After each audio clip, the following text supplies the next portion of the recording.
জামাই বাজার তো করলাম, এখন মেহমানদারিটাও সাইরা ফেলাইতেছি। বাজার সদাই আনার পর থেকেই শুরু হইয়া গেছে আসল কাজ, সেইটা হইলো সব ধরনের রান্না বান্না। ধারে কাছের যত আত্মীয় স্বজন সবাইরে দাওয়াত দেওয়া হইছে। সকাল হইতে না হইতেই রান্না বান্না শুরু কইরা দিছি। টুকটাক যাবতীয় যা ভাজা পড়া ছিল সেইটা রাত্রেবেলায় সাইরা ফেলাইছি, নাহলে তো আবার আগাইতে পারতাম না। বেশিরভাগ রান্না আমি করছি, শুধু শাশুড়ির বলছিলাম মাছের আইটেমটা আপনার দায়িত্ব ভাই, মাছ জিনিসটা আমার দ্বারা হয় না। এতগুলা মাছ যদি ভাইঙা চুরে যায় মান সম্মানের ব্যাপারে টানাটানি হইব, বাদ বাকি রান্না ম্যানেজ করা যাইব। এই যে এত বড় থালায় যে রান্নার একটা আইডিয়া, এটা আমার মাথা দিয়ে জীবনও বাইর হইতো না, এগুলা শাশুড়িদের মাথা দিয়ে বাইরাই।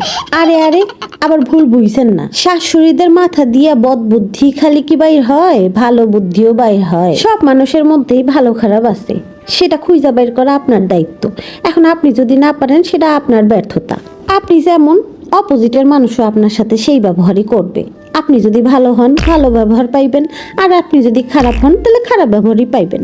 হাতে গোনা 100 জনের মধ্যে 1% হয়তো বা এইরকম হইতে পারে যে শাশুড়ি অনেক খারাপ বা বউ অনেক খারাপ। সব মানুষ যে খারাপ হবে তার তো কোনো মানে নাই। দেখছেন তো, কথা কইতে কইতে কিন্তু সব রান্না কমপ্লিট। এখন সামনের রুমটা সুন্দর করে গুছাইয়া একটু সাজায় রাখলাম। যেহেতু আমাদের বাসাটা খুব ছোট, তার সাথে সাথে আমার ডাইনিং টেবিলটাও অনেক ছোট। আমি তো জামাইরে বইলা রাখছি যে ডাইনিং টেবিল যদি কিনি আমি মার্বেল টাইপের ডাইনিং টেবিল কিনবো। আমি কাজ টাজ পছন্দ করি না, আমি একটু ইউনিক টাইপের জিনিসই পছন্দ করি।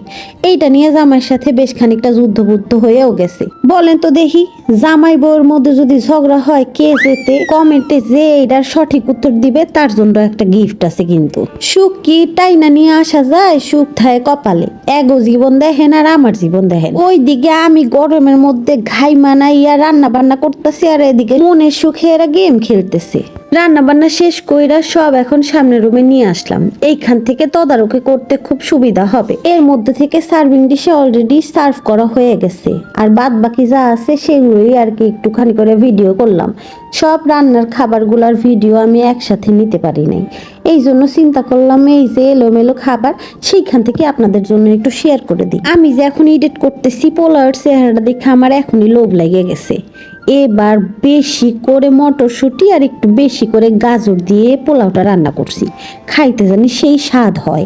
জামাই সেই বিশাল বড় মাছটারের পুরাটাই রান্না করছি, যাতে সবাই খুব মজা করে খাইতে পারে। সবকিছু সেট করে এখন আবার আইসা দেখি ওদের খেলা কমপ্লিট হয় নাই। আমার তো দেখে মাথাটা সেই গরম। তারপরে কোন রকম চিল্লাই মিল্লাই সবাইরে উঠাইছি। এদিকে তো আমি সব খাবারগুলা সার্ভ করতেছি, আর ওদিকে আমার জামাই আর নাজমুল দুইজনে মিলে তদারকি করতেছিল আর সবাইকে সার্ভ করে দিতেছিল।